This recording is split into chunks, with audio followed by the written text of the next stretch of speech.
Entonces retomamos hoy, mis amados hermanos, en nuestro estudio que venimos haciendo del Evangelio de Juan. Estamos estudiando el capítulo 8 y hoy vamos a estar viendo los últimos versículos de ese capítulo 8, desde el versículo 48 al versículo 59. ¿Todos preparados? Bueno, muy bien, dice así la palabra del Señor. Respondieron entonces los judíos y le dijeron: ¿no decimos bien nosotros que tú eres samaritano y que tienes demonio? Respondió Jesús: yo no tengo demonio, antes honro a mi Padre, y vosotros me deshonráis. Pero yo no busco mi gloria. Hay quien la busca y juzga. De cierto os digo, que el que guarda mi palabra nunca verá la muerte. Entonces los judíos le dijeron: ahora conocemos que tienes demonio. Abraham murió y los profetas, y tú dices: el que guarda mi palabra nunca sufrirá muerte. ¿Eres tú acaso mayor que nuestro padre Abraham, el cual murió? Y los profetas murieron. ¿Quién te haces a ti mismo? Respondió Jesús: si yo me glorifico a mí mismo, mi gloria nada es. Mi Padre es el que me glorifica, el que vosotros decís que es vuestro Dios. Pero vosotros no le conocéis, mas yo le conozco. Y si dijere que no le conozco, sería mentiroso como vosotros. Pero le conozco y guardo su palabra. Abraham vuestro padre se gozó de que había de ver mi día, y lo vio, y se gozó. Entonces le dijeron los judíos: ¿aún no tienes 50 años y has visto a Abraham? Jesús les dijo: de cierto os digo, antes que Abraham fuese, yo soy. Tomaron entonces piedras para arrojárselas, pero Jesús se escondió y salió del templo, y atravesando por el medio de ellos, se fue. Desde la rebelión inicial que presentó Satanás allí en el cielo, él siempre ha intentado dañar, destruir la obra de Dios, y por ende también dañar y destruir a sus siervos. El conflicto cósmico se inició en la parte o en la esfera angélica. Ustedes lo pueden ver allá en Daniel capítulo 10, lo mismo que en Isaías capítulo 14 y en Ezequiel capítulo 28. Pero ese conflicto no quedó solamente allí en el cielo, sino que llegó a la tierra. Y fue cuando precisamente Satanás tienta a Adán y Eva allí en el huerto del Edén. Sabemos que Satanás tiene poder, pero es un poder que está limitado, ¿sí?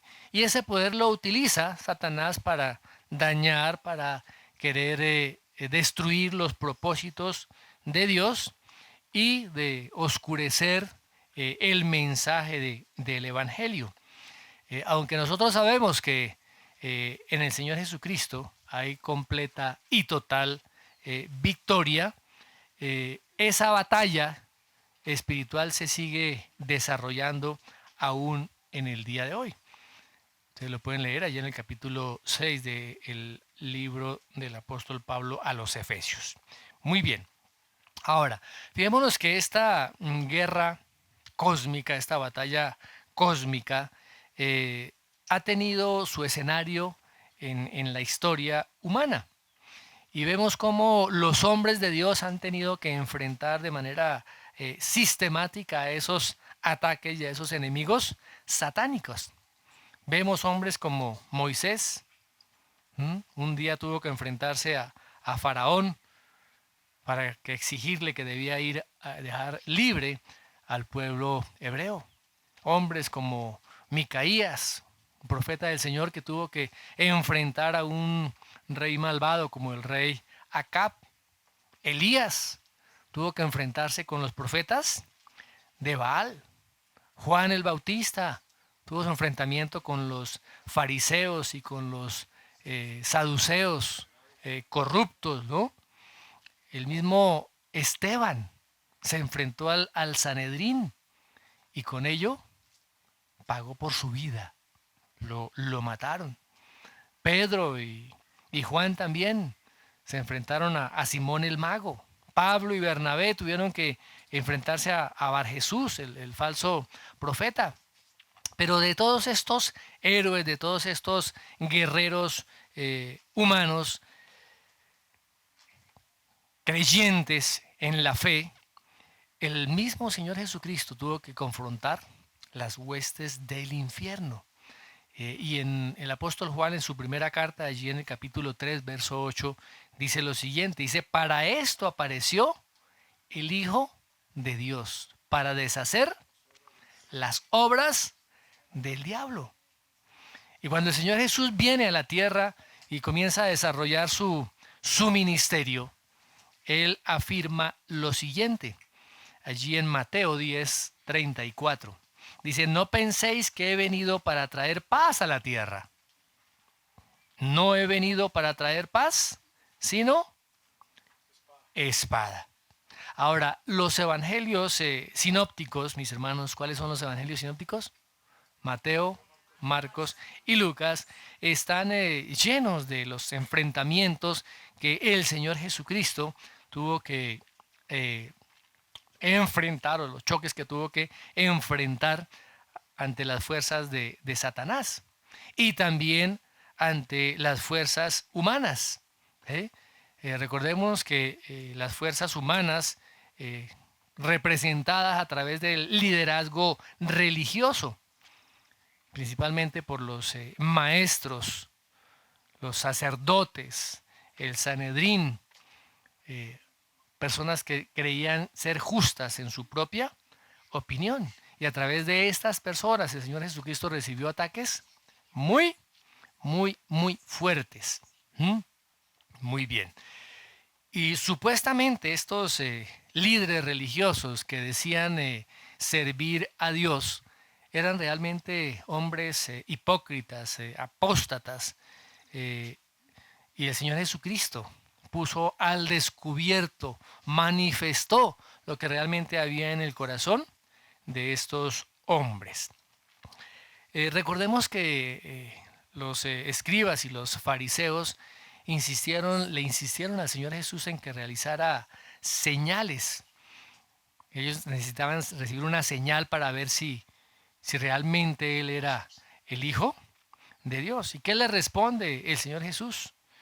Dice, generación mala y adúltera demanda señal, pero señal no le será dada sino la señal del profeta Jonás.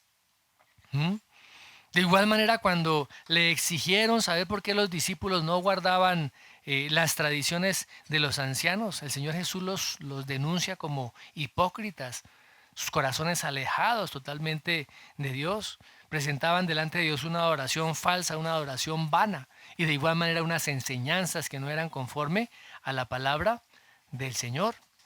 Y permanentemente estaban cuestionando lo que el Señor Jesús enseñaba. Muy bien. En otra ocasión, los mismos saduceos habían permitido que el templo se convirtiera en un negocio lucrativo para ellos. Y recordemos que el Señor expulsa a todos los mercaderes y comerciantes y cambistas allí del templo. Lo acusaron de no lavarse las manos antes de comer, que eran ritos ceremoniales. Otros se indignaron porque el Señor Jesús sanó a una persona en el día de reposo. O sea, siempre había una permanente confrontación. Y el Señor los encara y le dice, mire, ustedes están más preocupados por sus animales, por cuidar sus animales, que por la vida de sus hermanos, por la vida de las personas que están alrededor de ustedes. Enfrenta también la hipocresía de estos fariseos y saduceos cuando les cuenta acerca de el fariseo que fue a orar junto al publicano. Y le dice que el publicano realmente salió justificado delante de la presencia del Señor. Y el Señor le dice, mira, aquel que se enaltece será humillado y todo aquel que se humilla será enaltecido. ¿Mm? Así que esa confrontación y esa condenación que el Señor Jesucristo hizo de los líderes religiosos llega a su máximo apogeo precisamente la semana de la pasión, que vamos a ver más adelante. Y el Señor les pronuncia sobre los escribas y fariseos 7 afirmaciones, ¿m? 7 afirmaciones donde Él dice, mire, ustedes son hijos del infierno. ¿M? Y la primera es por excluir del reino de Dios a los demás, con su falsa enseñanza. Por incumplir, la siguiente, por incumplir los juramentos. Por dar el diezmo con diligencia, pero ignoraban los aspectos fundamentales y más importantes de la ley. Trataban de cumplir la ley externamente, pero internamente estaban llenos de impiedad. Otra, por parecer justos delante de los hombres, pero internamente estaban contaminados. Y finalmente, por distanciarse de sus ancestros, quienes mataron a los profetas. Así que esta parte del Evangelio nos describe esa confrontación que el Señor Jesucristo hace con los siervos del enemigo, con los principales dirigentes religiosos. Muy bien, ¿hasta aquí estamos bien? Estos dirigentes religiosos estaban ya cansados de la situación que se venía presentando, porque el Señor les había dicho, ustedes son ciegos, ustedes no entienden. ¿Sí? Y los fariseos decían, nosotros vemos. Y el Señor decía, entonces, porque ven, son merecedores de mayor condenación. Y cada vez los escribas y los fariseos estaban más ofendidos. ¿Mm? Y le decían, bueno, si tú eres el Mesías, dínoslo abiertamente. ¿Y qué hacía el Señor? El Señor los reprendía nuevamente porque no creían que Él era el Mesías, a pesar de la multitud de señales que hizo, milagros de sanidades, milagros en dar alimentación a miles de personas, milagros en la resurrección de muertos, pero los dirigentes judíos no creían. Y aquí en estos últimos versículos del capítulo 8 del Evangelio de Juan, se registra ya como la última conflicto, la última escaramuza en esa batalla continua que el Señor tenía con los dirigentes religiosos. Y pues marca la finalización del diálogo en esta ocasión, donde había comenzado en el versículo 12, ¿no? Y termina aquí en este versículo 59. Muy bien. Vamos a mirar varios aspectos que encontramos acá. Vamos a mirar desde el verso 48 al verso 51. Dice, respondieron entonces los judíos y le dijeron, ¿no decimos bien nosotros que tú eres samaritano y que tienes demonio? Respondió Jesús, yo no tengo demonio, antes honro a mi Padre y vosotros me deshonráis. Pero yo no busco mi gloria, hay quien la busca y juzga. De cierto os digo que el que guarda mi palabra nunca verá la muerte. ¿Cómo estaban los judíos? Estaban airados. Acababa el Señor Jesús de decirles, ustedes son hijos de Satanás. Y comienza entonces esos judíos a arremeter en contra del Señor Jesucristo, a deshonrar al Señor Jesucristo. ¿Y qué le dicen? Dicen, ¿no decimos bien nosotros que tú eres samaritano y que tienes demonio? ¿Por qué le dicen que es samaritano? Una de las mayores ofensas que podía decírsele a un judío era decirle que era samaritano. Es como hoy en día de pronto que nos recuerden a nuestra progenitora, ¿no? Le estaban diciendo, tú eres samaritano. ¿Mm? Posiblemente porque también estaban cuestionando que ellos eran hijos de Abraham. ¿Mm? Muy bien. Ahora, vemos que los judíos no podían contradecir la sabiduría que el Señor Jesucristo estaba manifestando a través de sus palabras. Entonces, como no podían tener argumentos para contradecir lo que Él decía, se fueron en contra de la persona. En contra de la persona. A veces sucede eso, ¿no? Cuando hay personas que no tienen argumentos para rebatir lo que la otra persona está diciendo, está manifestando, entonces se van en contra de la persona. Y aquí en este caso está sucediendo eso. ¿Sí? Lo denuncian por samaritano. El mayor insulto que se le podía hacer a un judío. Ahora, ¿por qué? ¿Por qué los judíos despreciaban a los samaritanos? Recordemos, mis amados hermanos, que los samaritanos eran descendientes de los judíos que estaban en el reino del norte. Pero cuando Israel y el reino del norte cae bajo el dominio de los asirios, el rey asirio manda a esa zona de Samaria a vivir a diferentes grupos, ¿sí?, de su nación.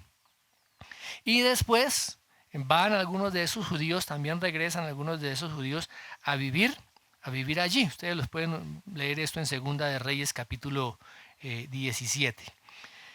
Y entonces se mezclaron, se casaron los judíos con con los asirios, con gente gentil. Así que los judíos del sur rechazaron a los judíos mezclados, a estos samaritanos mezclados con gente asiria. Y este conflicto comienza entre estos dos grupos, los judíos y los samaritanos. Recuerden que cuando se fue a reconstruir el templo, eh, los samaritanos quisieron ayudar en la reconstrucción del templo, allí en la época de Nehemías y de Esdras. ¿Y qué les dijeron los judíos? No permitieron que los samaritanos fueran partícipes de la construcción, así que los samaritanos se sintieron insultados también por esto. En la época del Señor Jesucristo había una gran oposición de los judíos hacia los samaritanos. Como hemos dicho en ocasiones anteriores, incluso cuando tenían que viajar de Judea hacia el norte, hacia Galilea, el camino más corto era pasar por Samaria. Pero algunos judíos no pasaban por Samaria, sino seguían otra ruta mucho más larga para llegar a su destino. Incluso los samaritanos tampoco recibían de buena gana a un judío. Entonces la animosidad que había entre estos dos grupos era bien marcada. Y recordemos que el Señor Jesús, a la primera persona que le dice de manera clara que Él es el Mesías, es a una mujer samaritana allí en el pozo. Muy bien. Perdón. Ahora, cuando los judíos le estaban diciendo de que Jesús era samaritano, le estaban afirmando de que él era un falso maestro, ¿m? De que era un traidor de Israel, porque los samaritanos eran los peores enemigos de Israel o de los judíos. ¿M? Ahora, estos sacerdotes, fariseos y saduceos, no solamente lo insultan a través diciéndole que es samaritano, sino que fuera de eso añaden y le dicen que está poseído por un demonio. Era lo mismo que le habían dicho a Juan el Bautista. A Juan el Bautista también le habían dicho de que él estaba poseído por un demonio, allá en Mateo capítulo 11, verso 18. Muy bien. Ahora, pero no, no era la primera vez que le decían que él estaba poseído por demonios. Ya anteriormente los escribas que habían venido de Jerusalén decían que él tenía el poder de echar fuera demonios por causa de el príncipe de los demonios, por Belcebú. ¿Sí? Y ¿qué hicieron? ¿Qué hicieron? Lo acusan. Fuera de eso, que es samaritano y ahora tiene demonio. Tiene demonio. ¿Qué hace el Señor Jesucristo? ¿Qué dice? Fíjese que él no responde ante las acusaciones maliciosas, ¿cierto? La palabra dice que cuando le maldecían no respondía con maldición. Él no le dijo, ustedes son doblemente samaritanos. No, él no dijo nada de eso. Sino que respondió. ¿Cómo responde? Dice, yo no tengo demonio. Dice, por el contrario, maliciosa, ¿cierto? La palabra dice, a mi Padre. ¿Mm? Ninguna persona poseída puede honrar a Dios. ¿Mm? Y al deshonrar al Señor Jesucristo, se estaba también deshonrando al mismo Dios, a ese Dios que los judíos llamaban Padre. Y el Señor Jesucristo se lo afirma. Si vuestro Padre fuese Dios, ciertamente me amaríais, porque yo de Dios he salido y he venido, pues no he venido de mí mismo, sino del que me envió, como lo vimos en este mismo capítulo, allí en el verso 42. Y él también afirma, el que no honra al Hijo, no honra al Padre, que le envió, allí en el capítulo 5, verso 23. Así que solo aquellos que honran realmente al Hijo están honrando al Padre. Quienes honran al Hijo, honran al Padre. Y vemos que el Señor Jesucristo dice, mire, yo no busco mi propia gloria. Si Él buscara su propia gloria, pues no hubiera tenido necesidad de hacerse hombre, porque Él tenía toda la gloria allí en el cielo, toda la gloria divina desde la eternidad. Pero el Señor Jesucristo no vino a la tierra a buscar elogios. Él vino a buscar y a salvar lo que se había perdido, a llevar los pecados de muchos, a salvar a su pueblo de sus pecados. Entonces el Señor Jesucristo no estaba buscando su propia gloria. Pero cuando honramos al Hijo, ¿a quién estamos honrando también? Al Padre. Cuando honramos al Hijo, honramos al Padre. Muy bien. Miremos lo que dice en el capítulo 2 del libro de Salmos. Esta mañana tuvimos la oportunidad de leerlo. Salmo 2 del verso 6 al 12. Fijémonos cómo el salmista describe cómo el Padre glorifica al Hijo. Dice, he establecido a mi Rey sobre Sión, mi santo monte. Yo proclamaré el decreto del Señor. Tú eres mi Hijo, te he dicho. Hoy mismo te he engendrado. Pídeme y como herencia te entregaré a las naciones. Tuyos serán los confines de la tierra. Las gobernarás con puño de hierro. Las harás pedazos como a vasijas de barro. Ustedes, los reyes, sean prudentes, déjense enseñar, gobernantes de la tierra. Sirvan al Señor con temor, con temblor ríndanle alabanza. Bésenle los pies, no sea que se enoje y sean ustedes destruidos en el camino, pues su ira se inflama de repente. Dichosos los que en él buscan refugio. ¿Quién es el que honra al Hijo? El Padre. Por eso el Señor Jesucristo dijo, yo no me honro a mí mismo, a mí me honra el Padre. También en el Salmo 110, versículo 1, dice, así dijo el Señor a mi Señor, siéntate a mi diestra hasta que ponga a tus enemigos por estrado de tus pies. ¿Cuál es este primer Señor que él mencionado acá? El Dios Padre. Así dijo Dios Padre a mi Señor. ¿Quién es ese segundo Señor? el Señor Jesucristo, siéntate a mi diestra hasta que ponga a tus enemigos por estrado de tus pies. También el profeta Isaías, ahí en el capítulo 52, habla el Padre acerca del Hijo y dice lo siguiente: he aquí que mi siervo será prosperado, será engrandecido y exaltado, y será puesto muy en alto. ¿Quién hace eso? ¿Quién honra al Hijo? ¿Quién? El Padre.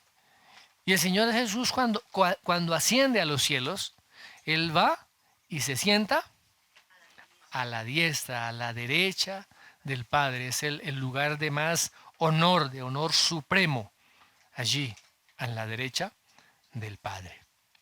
Muy bien.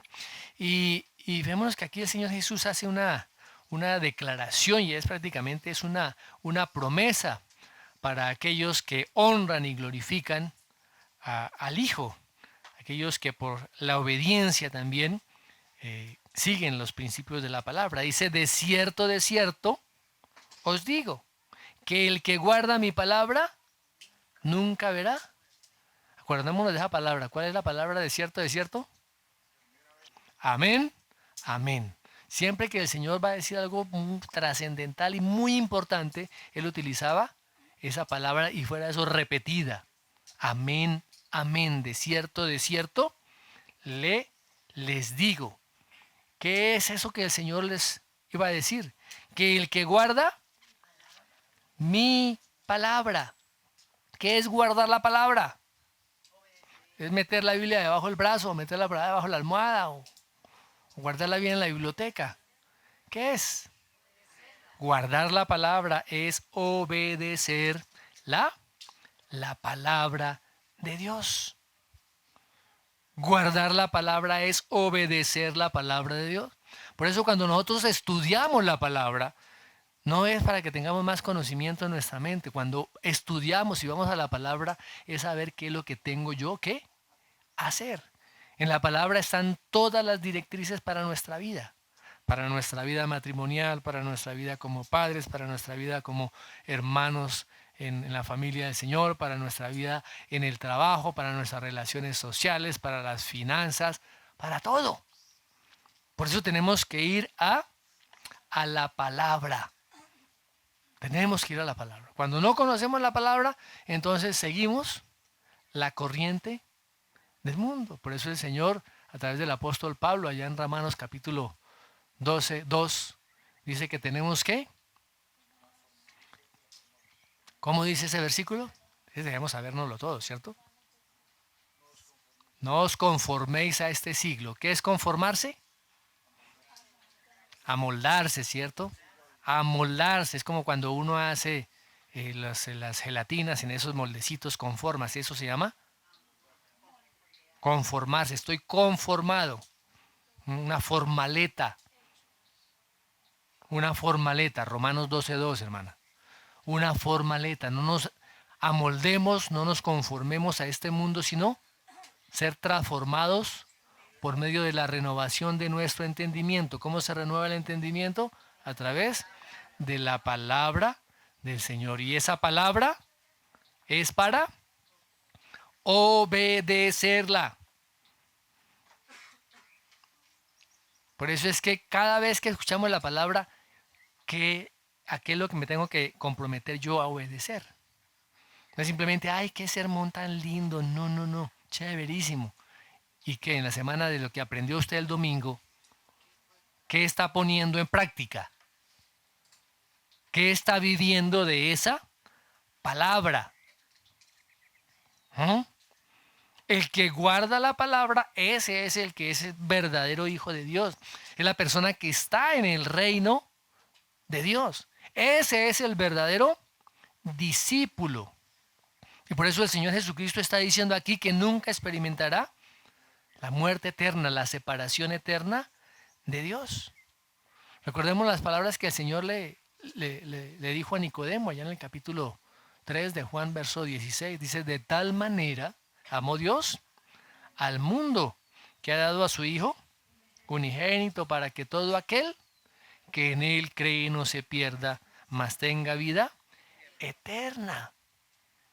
Y reitera después el Señor Jesús, dice, de cierto os digo, el que oye mi palabra y cree al que me envió tiene vida eterna y no vendrá a condenación, mas ha pasado de muerte a vida.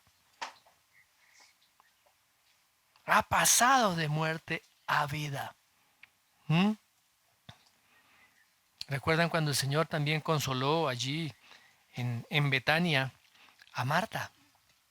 Le dice, yo soy la resurrección y la vida. El que cree en mí, aunque esté muerto, vivirá. Y todo aquel que vive y cree en mí no morirá eternamente. Esas son las palabras claves, firmes, contundentes del Señor Jesucristo. Y se las manifiesta allí a los judíos. El que guarda mi palabra nunca verá muerte. Es otra manera en que el Señor Jesucristo expresa la verdad de que la vida eterna es el resultado de creer en el Señor Jesucristo como el Hijo de Dios y vivir una vida en humildad y en obediencia a su palabra. A su palabra. ¿Queda claro, mis amados hermanos? Muy bien. Sigamos con el texto. 52 al 58. Entonces los judíos le dijeron, ahora conocemos que tienes demonio. Vuelve y le repite. Abraham murió y los profetas. Y tú dices, el que guarda mi palabra nunca sufrirá muerte. ¿Eres tú acaso mayor que nuestro padre Abraham, el cual murió? Y los profetas murieron. ¿Quién te haces a ti mismo? Respondió Jesús, si yo me glorifico a mí mismo, mi gloria nada es. Mi Padre es el que me glorifica, el que vosotros decís que es vuestro Padre. Pero vosotros no le conocéis, mas yo le conozco. Y si dijere que no le conozco, sería mentiroso como vosotros. Pero le conozco y guardo su palabra. Guardo su palabra. Abraham vuestro padre se gozó de que había de ver mi día. Y lo vio y se gozó. Entonces le dijeron los judíos, ¿aún no tienes 50 años y has visto a Abraham? Jesús les dijo, de cierto, otra vez, de cierto, amén, amén, os digo, antes que Abraham fuese, yo soy. Wow.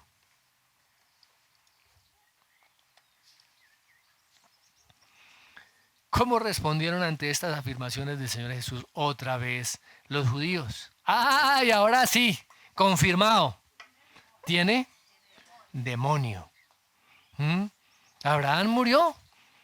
¿Y tú dices que el que guarda mi palabra nunca sufrirá la muerte? ¿Acaso tú eres mayor que nuestro padre Abraham? Porque Abraham murió, ¿cierto? Y también murieron los profetas. ¿Quién te crees que eres? ¿Quién te haces a ti mismo? ¿Quién te crees? O sea, no habían entendido nada. Tomaron las palabras del Señor Jesús y nuevamente levantaron aquí una acusación en contra de él. Dice, ¿acaso tú eres mayor que nuestro padre Abraham o los profetas que murieron? ¿No? Dinos, ¿quién eres? ¿Quién te crees que eres? Le manifiestan los judíos. ¿Y qué hace el Señor Jesucristo? ¿Mm? Con toda la paz y la calma y la autoridad dice, si yo me glorifico a mí mismo, mi gloria nada es. Mi Padre es el que me glorifica. Él no estaba buscando su propia gloria, como lo acabamos de afirmar, sino que el Padre es el que glorifica al Hijo. ¿Mm? ¿Y quién glorifica? Dios. Satanás no glorifica. La gloria es divina, la gloria es de Dios. Y les dice el Señor, ustedes no conocen. No conocen a Dios. Entonces no conocen al que me envió. Ellos pretendían, los judíos, que conocían a Dios, que eran los embajadores, los representantes de Dios. Pero el Señor les acababa de decir, ustedes son hijos de Satanás. Ustedes se están engañando a sí mismos creyendo que son hijos de Dios, pero son hijos del diablo. ¿Será que eso ocurre en nuestros días? Muchos que creen o piensan ser cristianos, que están cerca de Dios, creen que están sirviendo al Señor. Y muchas veces no es así, porque no conocen al Dios al cual supuestamente dicen servir. Un siervo del Señor, una persona que sirve al Señor, camina en humildad, camina en obediencia a la palabra. Una persona que conoce al Señor Jesucristo no se exalta a sí mismo, no se hace propaganda a sí mismo. Es triste ver, mis hermanos, muchas veces en las redes sociales, de supuestos grandes predicadores y predicadoras que llenan estadios, pero aquí está la boletica, la entrada le vale tanto. Pague. ¿Ustedes se imaginan si el Señor Jesucristo hubiera hecho eso? Con las personas que sanaba, con las personas que les predicaba. Pero se han convertido el Evangelio en oportunidad para lucrarse, para tener sus propias ganancias y para exaltarse a ellos mismos. Ya no pueden andar en cualquier carro, ahora tienen que ser en avión, ya no pueden alojarse en cualquier casa de un hermano, ahora tienen que ser en hotel de 5 estrellas y con determinados alimentos y con determinadas cosas. Ay, Dios mío, cuánto engaño se puede dar. El verdadero Hijo de Dios y el verdadero siervo de Dios no se está exaltando a sí mismo, no está buscando el poder suyo, que su nombre se proclame ahí en las pancartas. El que conoce verdaderamente al Hijo de Dios camina como el Señor Jesucristo caminó. Y el Señor Jesucristo le responde, yo le conozco. ¿A quién le conozco? Al Padre. Si yo les digo que no le conozco, estaría siendo mentiroso como ustedes. Porque yo sí le conozco. Y yo guardo su palabra. Todos estos eran una partida de mentirosos porque estaban afirmando que conocían a Dios, pero no era así. No conocían al verdadero Dios. Que seguían una cantidad de ritos, una cantidad de protocolos y cosas creados por los mismos hombres, pero no conocían verdaderamente al Padre Celestial. Y por eso entonces procuraban matar al Señor Jesucristo, al Hijo de Dios. ¿Qué le sigue diciendo el Señor Jesucristo? Si Abraham vuestro padre se gozó de que había de ver mi día, y lo vio y se gozó. ¿Cómo así? Si Abraham vivió casi 2000 años atrás. ¿Cómo así? Miremos lo que dice Hebreos. Hebreos capítulo 11, verso 13.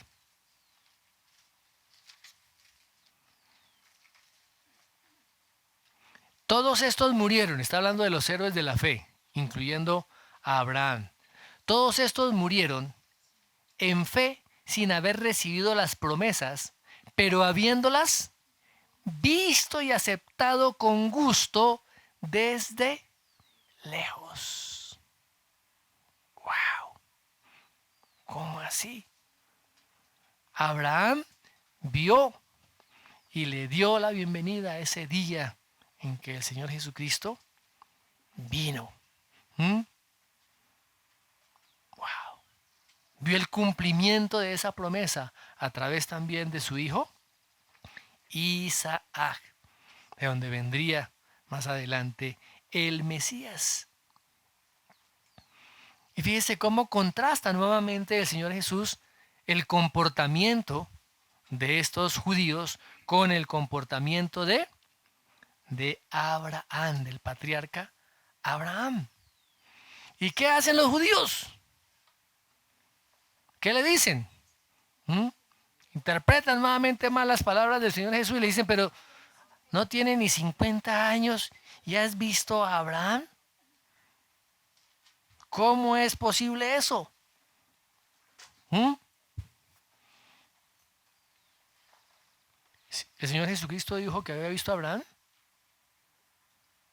Fíjate que cómo cambian las palabras, ¿sí ve? Fue que Abraham vio el día de Cristo. Más no Cristo que haya visto a Abraham. Y aquí ellos le están diciendo, mire, ¿has visto a Abraham? ¿Ah? ¿Cómo cambian? Para manipular. 50 años era la edad promedio en esa época que vivía un hombre. Hoy en día nuestra edad de longevidad es mucho mayor. 70, 80, 90, 100 años el promedio de vida. Pero en esa época era aproximadamente 50 años. Y en ese momento el Señor debía estar más o menos en sus 30 años pasaditos, comenzando su ministerio. Muy bien. ¿Y cómo responde el Señor Jesús? ¿Eh? ¿Cómo responde? ¿Mm? ¿Qué dice? Otra vez, la afirmación, ¿cierto? De cierto, os digo, antes que Abraham fuese, yo soy. Antes que Abraham fuese, yo soy. Estaba nuevamente reafirmando su divinidad, que él era Dios, el Dios encarnado. Otra vez toma ese nombre sagrado de Dios allá que se lo manifiesta al profeta Moisés, al patriarca Moisés, al libertador, cuando le dice yo soy el que soy. Y aquí hay una apreciación de un teólogo, Homer Kahn, que dice lo siguiente, abro comillas, usando el atemporal yo soy. ¿Por qué atemporal? Porque no tiene tiempo, ¿cierto? Usando el atemporal yo soy en lugar del ya era, Jesús no solo transmitía la idea de ser anterior a Abraham, sino de ser atemporal, la misma naturaleza de Dios. Muy bien. Y finalmente, miremos la parte A del versículo 59. Tomaron entonces piedras para arrojárselas. ¡Wow! ¿Qué despertó estas palabras en estos judíos? Ira, ¿cierto? Odio. Odio que llegaría hasta la violencia. Estaban enfurecidos porque consideraron que el Señor Jesucristo estaba blasfemando. ¿Mm? Y tomaron la decisión de ser jueces. Entonces tomaron piedras para arrojárselas. Tremendo, mis amados, cuando el puño de la incredulidad se levanta para ser jueces. No estaban dispuestos a aceptar al Señor Jesucristo como el Salvador. ¿Mm? No entendieron que las verdades que Él estaba declarándoles eran verdades absolutas. Supuestamente los líderes religiosos que decían honrar a Dios, que eran apasionados por la honra de Dios, estaban listos para lapidar a un blasfemo. Estaban acusando al mismo Dios de blasfemar de Dios. Estaban acusando al mismo Dios de blasfemar de Dios. Y la parte última del versículo 59, pero Jesús se escondió y salió del templo y atravesando por en medio de ellos, se fue. Vemos que el Señor Jesucristo no protestó, ¿cierto? Porque lo hubieran malinterpretado. Porque Él claramente afirmaba ser Dios. Pero recuerden que la palabra en muchas ocasiones dice, aún no había llegado su hora. ¿Sí?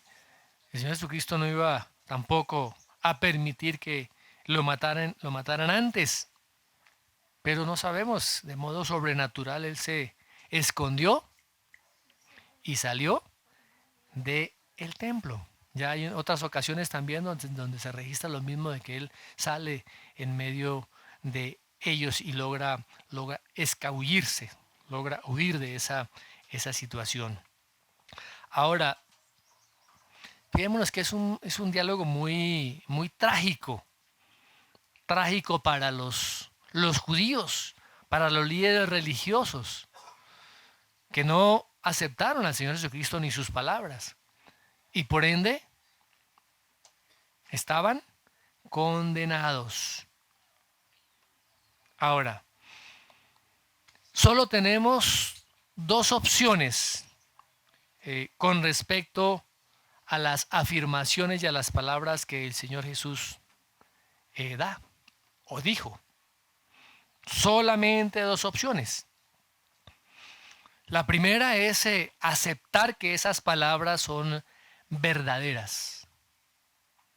Aceptar que Él es el Hijo de Dios. Y postrarnos delante de Él, creyendo, o sea, con una fe humilde. Postrarnos delante de Dios en un profundo arrepentimiento. ¿Qué es arrepentimiento?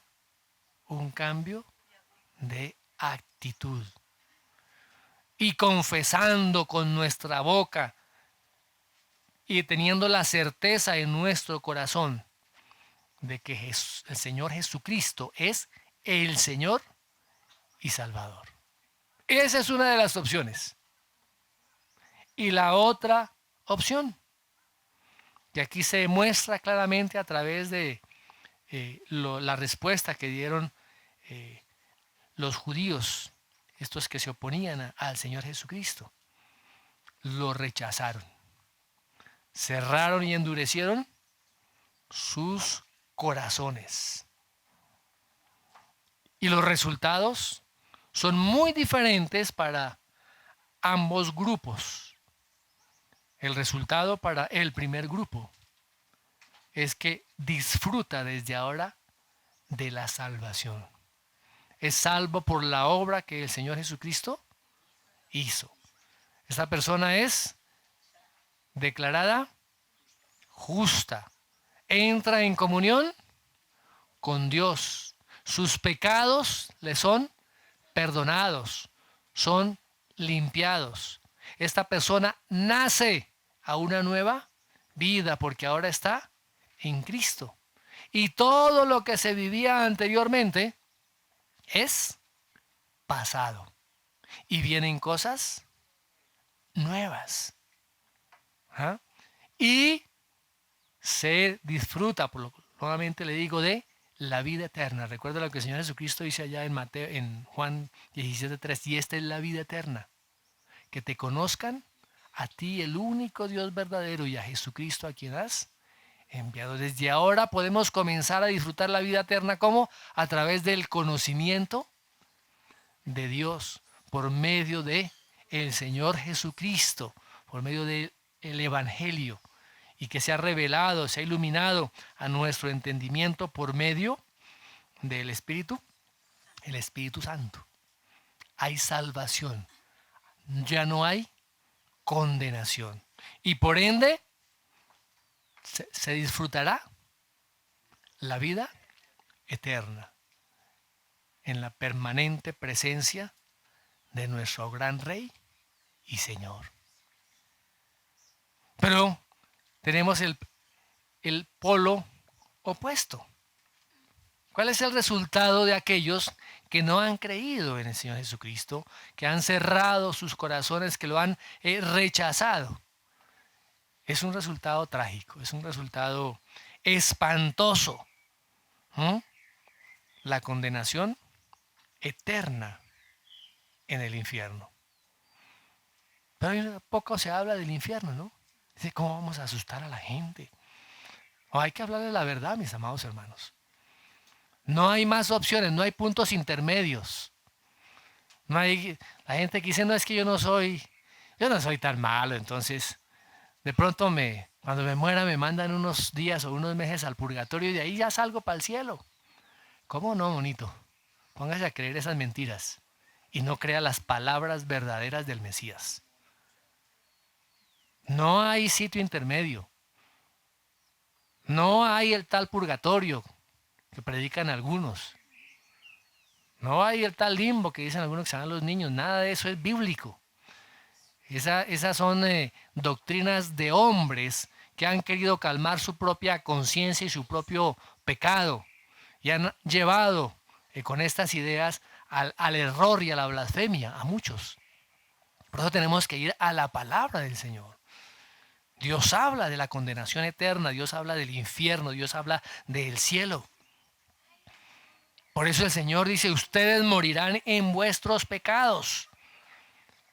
Van a morir en sus pecados. Si no creen que yo soy, dice el Señor Jesucristo, en sus pecados van a morir. No hay lugares intermedios. El que no está conmigo, dice el Señor, está contra mí. El que no recoge, desparrama. Solamente tenemos esas dos opciones. Revisemos, mis amados hermanos, nuestra vida. Si hemos realmente creído que el Señor Jesucristo es nuestro Señor, es nuestro Salvador. Porque esa creencia se demuestra a través de mi obediencia. No es solamente de palabras, que yo soy cristiano y listo. Es a través de lo que decimos a diario. Y eso que decimos a diario se debe manifestar en lo que nosotros hacemos, en cómo vivimos. El ser cristiano, el primer lugar donde se debe manifestar es en nuestro hogar, es en la familia, en la relación entre cónyuges, en la relación de padres con hijos y de hijos con los padres, en la relación con la familia extendida, en nuestras relaciones en la iglesia, la familia de Dios, en las relaciones con nuestros vecinos, en nuestro vecindario, en las relaciones en nuestro trabajo, en nuestro estudio, en el sitio donde Dios nos haya colocado. Allí es donde tenemos que manifestar que hemos creído que el Señor Jesucristo es el Mesías y que es nuestro Señor y nuestro Salvador. Es a través de nuestra obediencia, a través de lo que nosotros vivimos a diario. Revisemos nuestras vidas, revisemos cómo nos estamos moviendo diariamente, porque la palabra dice que todo lo que nosotros hagamos tiene que ser para honra y gloria del Señor. Que si estamos barriendo nuestra casa, haciendo aseo en nuestra casa, ¿es una carga? Es para honra y gloria del Señor. Que si estamos criando, cambiando un pañal de un hijo, para la honra y gloria del Señor. Así como si estuviéramos realizando un trabajo supremamente importante. Es para la honra y gloria del Señor. Desde el trabajo que consideremos más pequeño, desde la labor más pequeña. Para la honra y gloria del Señor. ¿Usted honra al Señor en su trabajo? Pues de los que, qué vaina con esto, ojalá se acabe rápido el día, a ver si salimos y procura hacer el menor trabajo. Está metido en las redes sociales mientras debe estar trabajando. No me miren mal. ¿Qué pasa? Llega a veces a una oficina pública y los funcionarios están allá ocupadísimos, chateando. Y espere un momento, estamos ocupados. Oh, mis amados hermanos, como cristianos debemos manifestar a Cristo en nuestras vidas. Amén. Padre, te damos gracias por tu palabra. Siempre tu palabra, Señor, nos confronta con nuestra propia realidad. Y gracias porque eso nos lleva, Señor, a arrepentirnos y a que nuestra vida cada día sea transformada más y más. Ese proceso de santificación para parecernos más a ti. Gracias por tu preciosa y poderosa palabra. Que cada día que abramos nuestras Biblias, esas palabras sean selladas, escritas en nuestro corazón y llevadas a la práctica. Gracias por tu iglesia. Bendigo, Señor, a tu iglesia, a tu amada, a esa iglesia que estás lavando, que estás purificando para presentártela a ti mismo, una iglesia santa, gloriosa, sin mancha y sin contaminación. Gracias, Señor, y esperamos y anhelamos también tu próxima venida. Gracias, Señor, en el nombre de Jesús. Amén y amén. Muy bien, mis amados.